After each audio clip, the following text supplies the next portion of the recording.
Welcome back. A centuries-old activity gaining renewed momentum. Roller skating, once considered something for the posh and the wealthy, has undergone a complete transformation, with black skating culture leading the trend. In tonight's Inside Story, News 8's multicultural reporter Katira Winfrey joins us to help take us on a ride. Katira.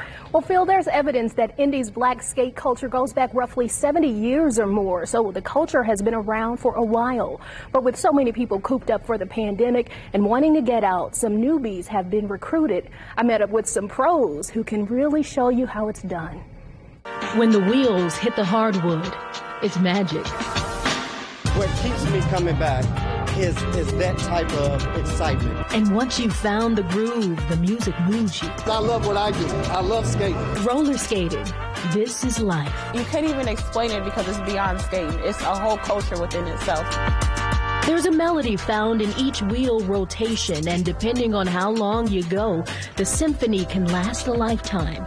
And that's the beauty. Some would call it poetry in motion. I can change it up and yet still remain smooth. That's where Naptown Real Rollers Lamone Rogers gets his name. He and Lowell Harris founded the group in 1999. Let's see if we can start a culture ourselves and keep that tradition going, and that's kind of how this club actually took off. And the duo is still rolling, with quite a few more on the roster. Indy Skateland is home base for a weekly adult roller skate night, and the crew always shows out.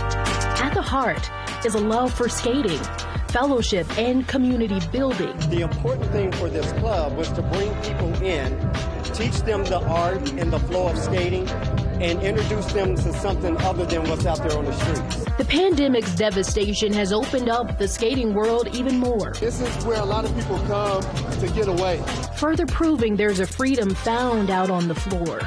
And it's an open space for the newcomers and pros. A lot of people always say, that just looks so cool. I just wish I could come out there and skate.